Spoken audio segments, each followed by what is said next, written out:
like, click, subscribe, do all that. You already know what time it is. Netflix time. This movie's called Words Bubble Up Like Soda Pop.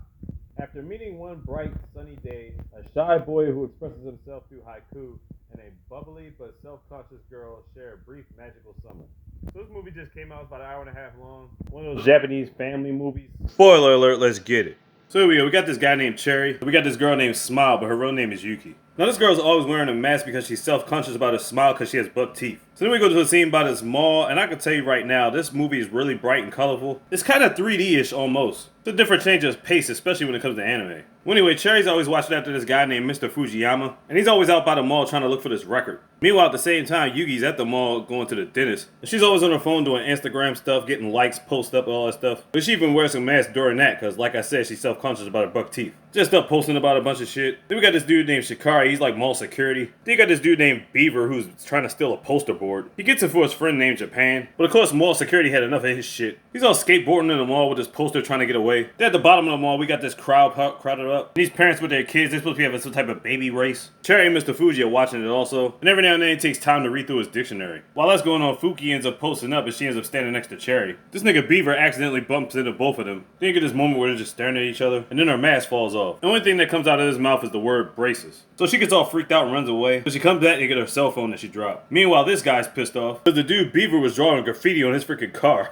So we find out the reason Cherry's even taking care of this guy, Mr. Fuji, is because he's working at a retirement home for the time being. And Mr. Fuji's always talking about this record that he's missing. Every now and then he starts singing the lyrics. Then we find out that guy is pissed off at Beaver, his name Makoto. He's actually Mr. Fuji's grandson who was there to pick him up. They never refer to him as his name, they just call him Tough Boy. Then he's like, look man, you tell Beaver if I find him, I'm gonna pummel him to death. Later on, we see Yuki going over to this park bench. She checks her phone and realizes that she actually has Cherry's phone. And after the Cherries get done from work, he goes up to the rooftop spot to meet up with Japan and Beaver. He was going to trade him the poster just to get some candy. Meanwhile, Yuki's trying to figure out what to do, and the sister's like, why don't you just call him so you can get your phone back? Later on, he realizes that he has Yuki's phone. Then the sisters are helping her locate the phone. Then they said, fuck all that, we calling him. Then they end up doing a voice call. Screen call, you know what I meant. And of course, she put her mask on. Next day, Yuki and her sisters at the cafe, they got their phones back. Then we see Cherry and this lady taking the grand folks out for a trip around the mall. And we're not really sure who this lady is. I'm thinking she works for the elderly home somehow. But as they're walking out the shop, they look out the corner and see Cherry. They see this lady approaching them, and they think that's his girlfriend or something. So they follow them just to see what's going on. And she's basically teaching them about haikus. So Yuki and them think that she's just a teacher. Then she asks him to say his out loud. The thing about him is, he's not very good when it comes to speaking in public. He's ridiculously shy. But yet still he reads it out loud anyway. But they don't realize the whole time Yuki's been watching them. Until Mr. Fuji of all people ends up pointing them out. Later on they get to talking. Well, we all know why she wears the face mask. Well, because of her teeth, and she ain't trying to catch COVID. But the thing is, he wears headphones, but he never listens to any music in there. He basically uses it so he could drown out the noise. I was starting to think he has some type of autism or some form of it. I just couldn't figure out what exact form of it was. Bottom line, they hit it off pretty well. They get each other's emails and they follow each other on Instagram or whatever. Then we have Cherry's mom. She's cooking over a hot stove and the back keeps bothering her. Then his dad comes home. We find out he's supposed to be planning on moving within a month.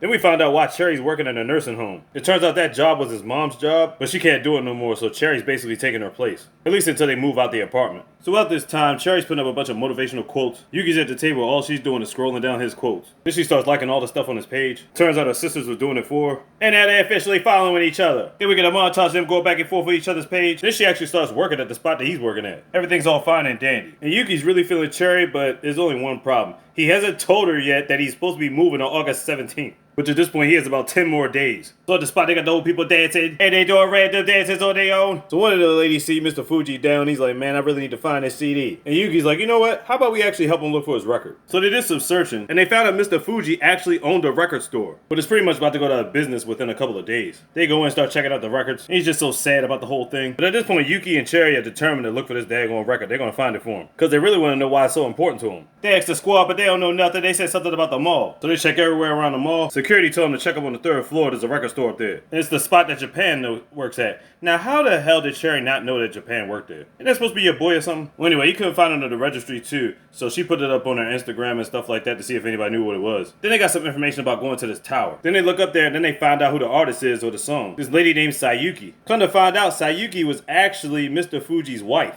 So they didn't find Mr. Fuji's daughter and asking about his wife, and she said her mom passed away giving birth to her like years ago. She's basically been managing the shop, and everybody there is still trying to find this record. His daughter thinks Mr. Fuji just wants to hear the record so he can hear his wife's voice one more time. So then they get the squad together, they're checking through every single record to see if they can find it, but after checking everything, no go. So he gets a hunch and thinks it would be in the refrigerator. Why? I have no idea. But then he checks behind the refrigerator, and they find it. And on the back cover is a picture of his wife they took with somebody a long time ago. Happy man, happy life. Before they could play it, they gotta hook up the speaker cable or whatever to the turntable. While Cherry's getting the cable, Yugi shows on the back of it, it has a bunch of fireworks and stuff. And she wanted to ask him to the festival that's coming up in 2 days. But he gets interrupted and can't tell her anything because he knows in 2 days' time he's going to be moving. And he never really gave her an answer. So she notices there's a crease in the record, so she's trying to straighten it out. And take a guess what happens. Take a wild guess what happens. She ends up breaking the shit by accident. So at one point in time, he wasn't really wearing his headphones like that. After the incident and how everything's been going down, he started putting his headphones back on. They're in very somber moods doing their TikTok dancing for old people.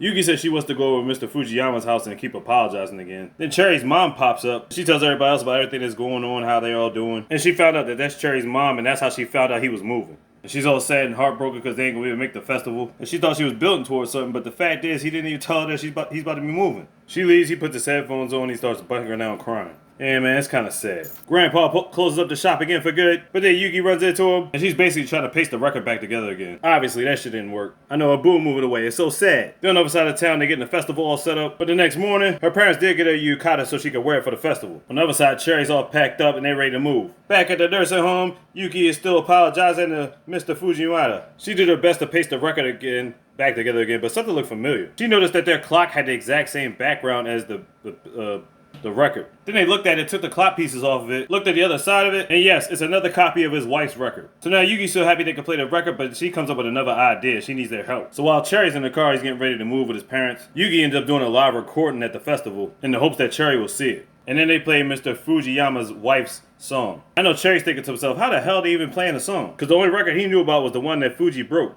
Then as they was driving by, his boys Beaver and Tough Boy posted up a whole bunch of stuff on like little street signs and whatnot. And that gave him the courage and motivation to stop the car. He gets out and runs straight over to the festival. He's looking for Yugi but can't find her. Meanwhile, she's still posting up everything that's going on the top of the festival. Then he thought to himself, she's posting up Mr. Fujiyama. So basically, go to the part of the stage where he's at. Then he gets on the top of the stage, takes the microphone. And this is the big part of the movie. Remember, he can't deal with crowds like that, right? Or giving speeches in front of crowds. But he's singing the whole song, pouring out his heart and soul on it. More so, it's meant for Yuki. Fireworks going off in the background and all that. And he basically declares his love for her. And she's not even self-conscious about her teeth no more. She just removes her mask and is like, fuck it. Because she loves him too. So I'm guessing they got each other's numbers. They'll be keeping in touch or something. Words bubble up like soda pop on Netflix. Check it out. Like, click, subscribe, do all that. You know the time of this. Look, these all easy best. Stop. Big. Could you got that slogan?